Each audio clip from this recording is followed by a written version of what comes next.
Kaswabe, this is the 2023 Subaru WRX Sports Wagon at nais ko ng pasalamatan ang Subaru Philippines and Subaru Manila Bay for allowing us to film this car. Sa lahat ng information kaswabe ng mga Subaru na kinakailangan mong malaman, nandiyan lang sa description below. The unit price is 2.8 million pesos. Well, kaswabe, this is the replacement of the Subaru Levorge nung first generation na nag-start noong mga 2014 yung kanyang model. And the greatest thing about this, meron siyang new displacement coming from the 2.0 liter. Now, it is 2.4 liter flat 4 turbocharged that brings more power in the table, kaswabe. Pag kinakailangan mo ng sports car performance, and in addition to that, i-carry mo yung family mo para sa mga long journeys ahead, maybe this ride is the perfect one for you. So in this video, let's check everything, yung mga details niya, because it is very identical sa kanyang sibling na WRX sedan. Magkaiba nga lang sila ng size, interior features and details. Then after that, let's get behind the wheel para malaman natin what kind of emotions and performance ang kayang ibigay ng isang WRX Sports Wagon. Kaswabe, let's begin.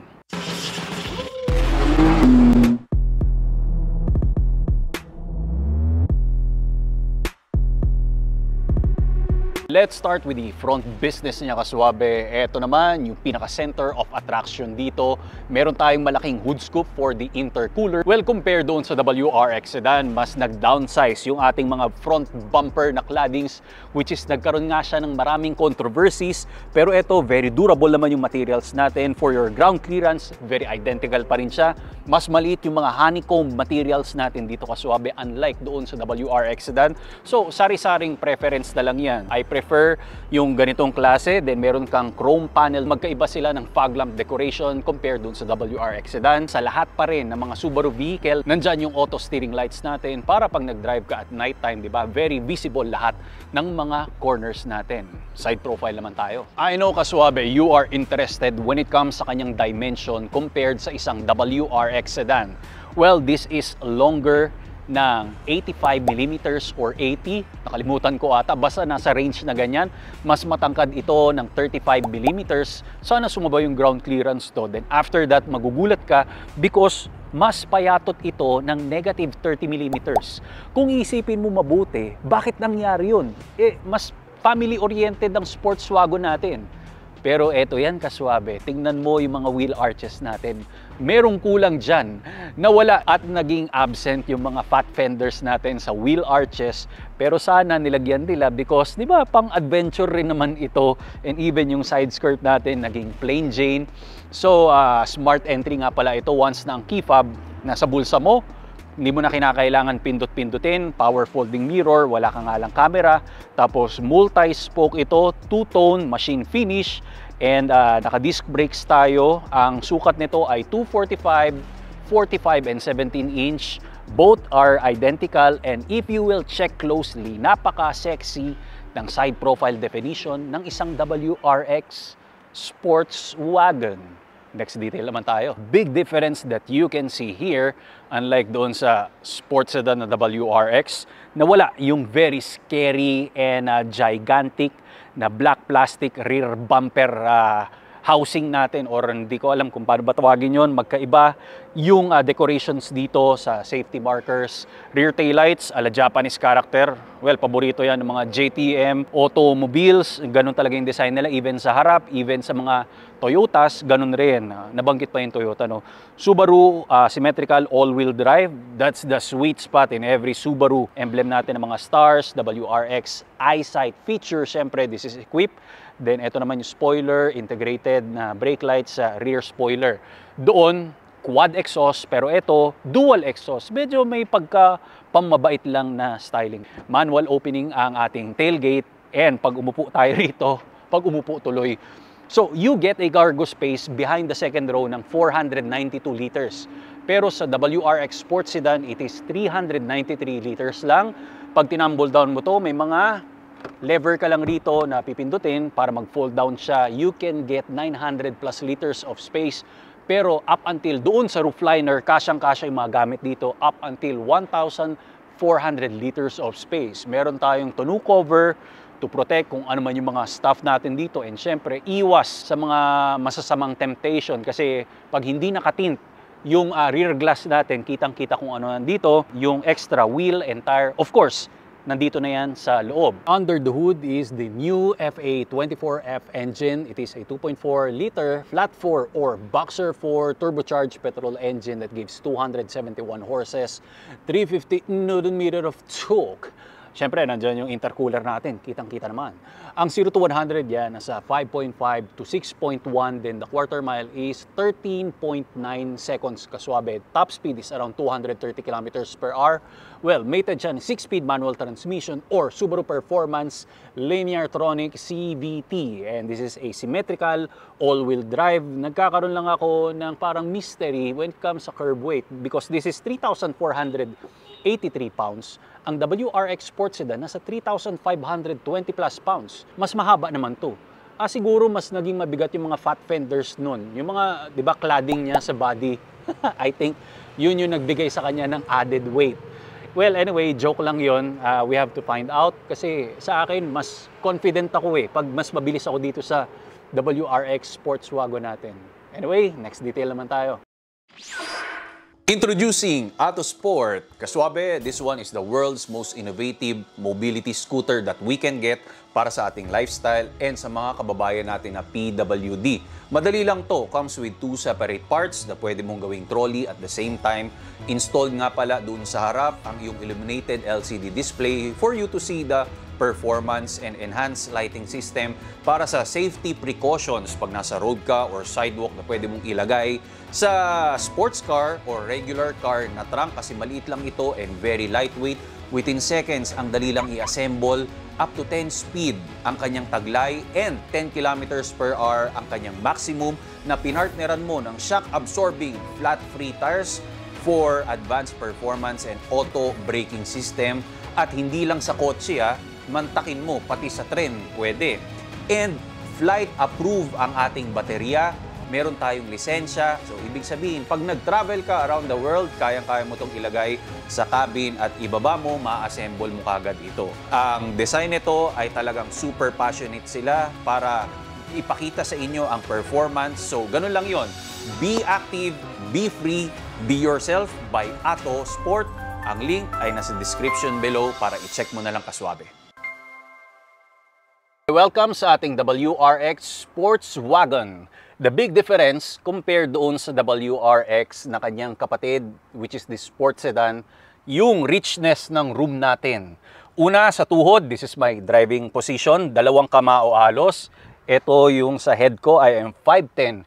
Pero ang specialty niyan, kasi doon, fix lang yung mga backrest natin. Pero ito, adjustable siya, parang halos mga SUV and crossover SUV yung adjustment niya. Hinahanap-hanap natin yan kasi pag mga sedan, medyo aminin natin, nakakahilo pag pasahero ka, lalong-lalo na sa backseat, tapos hindi natin may adjust kung anong pinakakomportableng posisyon na gusto natin. Ito naman yung cup holder, meron kang strap dito with red stitching, so synthetic leather ito.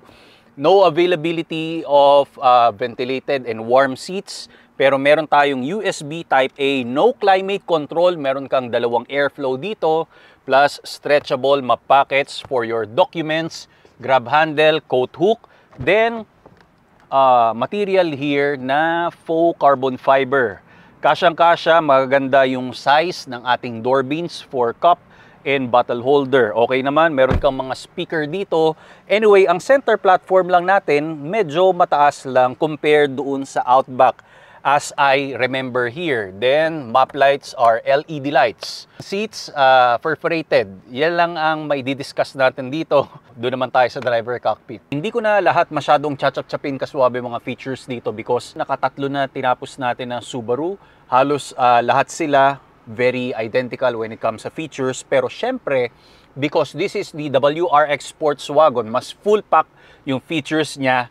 Lalong-lalo na doon sa drive mode. Kasi yung iba, meron lang yung intelligent, sports intelligent. Pero ito, ibahin mo because we have a Sport Sharp which is integrated yung designation button natin dito sa manibela papunta sa ating instrument cluster. Kaya excited ako para iparating sa inyo yung impressions natin. At nag-iisa lang yung button dito na lagi kong sinasabi, sana dapat ganito lang. Nakaraan, like the parang Crosstrek yata or Forester, meron doon SNI, which is nagkakaroon siya ng redundancy, pero ito maganda dyan.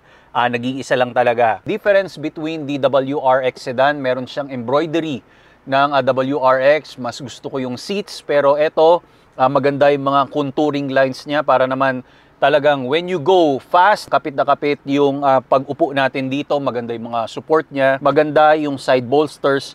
Pero manual adjustment ang passenger seat natin.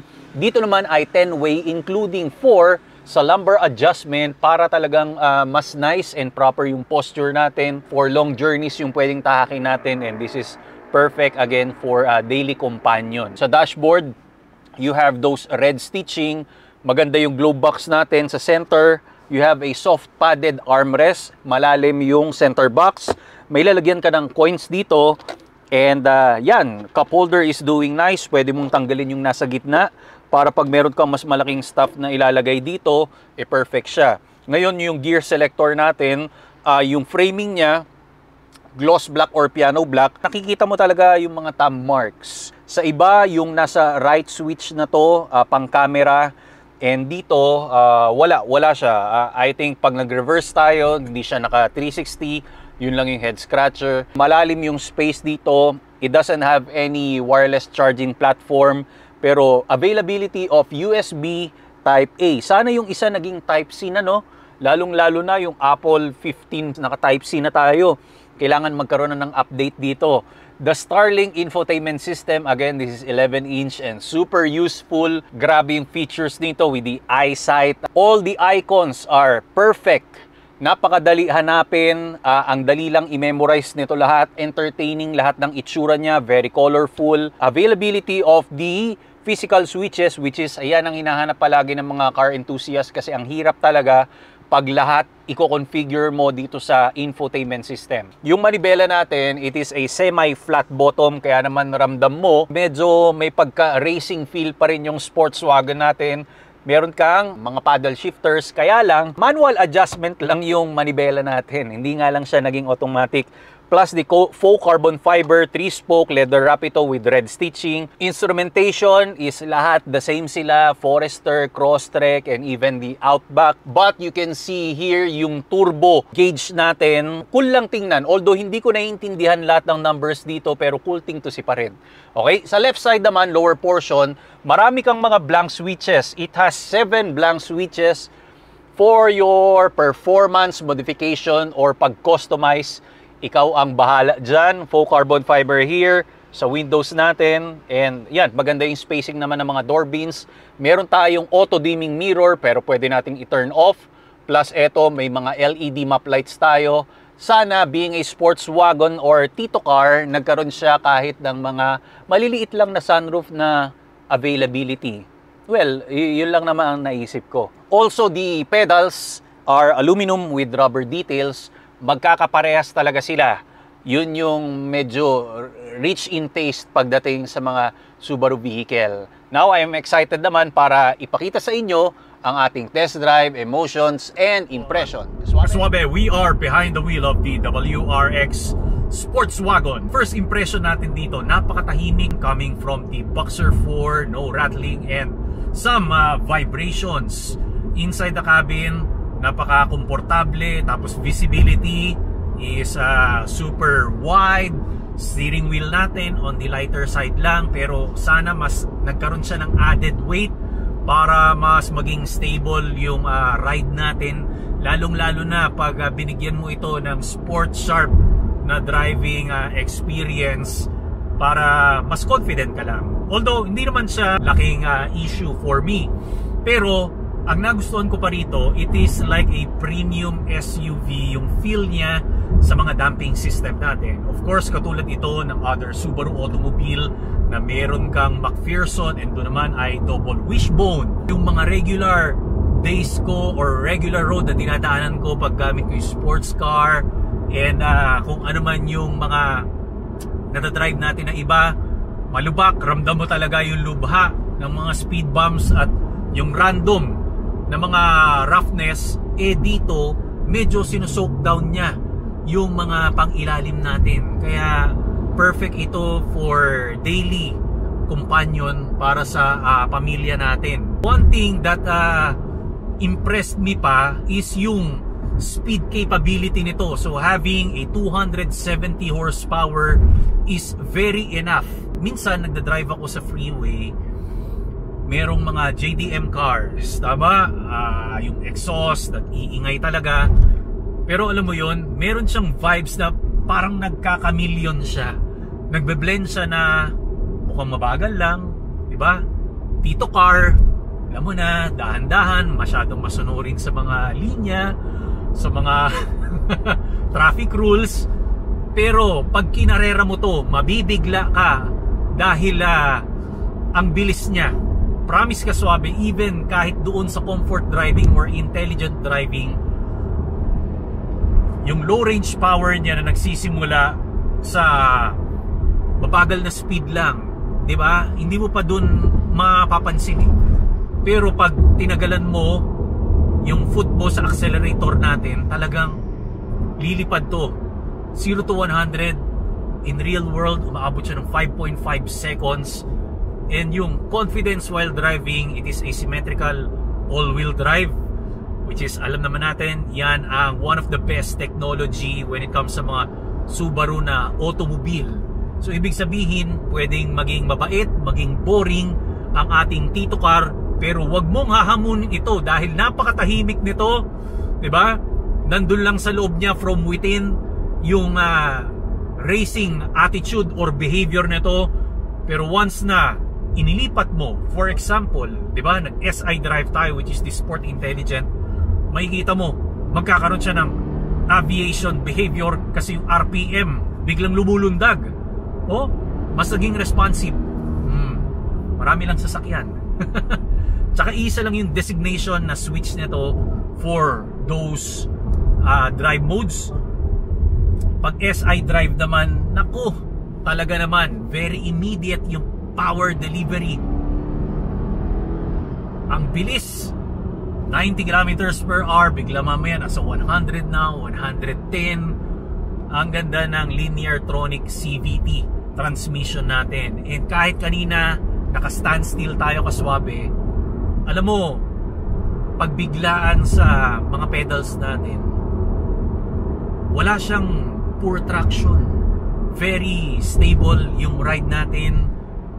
Yung weight distribution, I don't know kung paano yung pinaka naging classification niya sa harap at sa likod. Pero kung matatandaan ko, mas, alam mo yun, balance yung likod nito. Pag niratrat mo, ayan o, halos in one piece you are moving without any swaying moment. Hindi lang tayo nakakapag hard turn, Kaswabe, pero puro pa diretso lang naman to yung ginagawa natin. As I remember, wala siya halos slightly talbog, kasi sa WRX I feel a little bit of nagiging bouncy ng konti. Pero don't get me wrong, perfect pa rin yung ride quality. Mas affordable version performance ng isang Porsche ang WRX. Tama? Yan ang nagpaganda dito. I mean, if you need speed, you can. Parang yung kay Paul Walker sa Fast 7, meron siyang dinadrive na Chrysler Town and Country. Alam niyo naman yan, di ba? Mahilig sa mga speed racing at drag racing etong si Paul Walker sa family ng Fast and Furious, pero yung naging family guy na siya. Anytime pwede niyang bigyan ng flavoring of racing feel ang bawat sasakyan. Parang ganun yung Subaru WRX Sports Wagon natin. Anytime, isang pitik lang, it can burst out. Lalo na pag nag manual ka pa, yung mga indication medyo nakakalito lang. So we are on 4th gear. Napaka quick ng mga downshift and upshift natin. And the engine, yung roar, mararamdaman mo. 4th gear, grabe. It means business. Powerful. wagon ang dala-dala natin, kaswabe. Kaya anytime yung transformation nandyan, from both worlds, world ng boring and world ng performance, ang kaya natin. For long journeys, mas marami tayong cargo capacity, halos umaabot ng more than 70 liters. Pero ang maximum, if you fold down the second row seats, halos aabot ka ng 1,400 liters of spacing. Sarap i-drive. Yung confidence, yung bilib mo sa sarili mo, parang mas umaangat eh. Yung driving skills natin, pag naka-symmetrical all-wheel drive ka, then wala kang aalahanin sa pang-ilalim natin kasi it is not bouncy. Ganda ng comfort. Okay? So maraming salamat sa Subaru Philippines, and follow me on Instagram kasi doon tayo nagpo-post ng mga highlights. And don't forget na kumuha ng Rico Suave merch natin. We have black and white, may darating sa channel natin. Huwag kayong bibitaw, kaswabe. Hit the notification bell. Maraming salamat again. God bless, more power and more performance.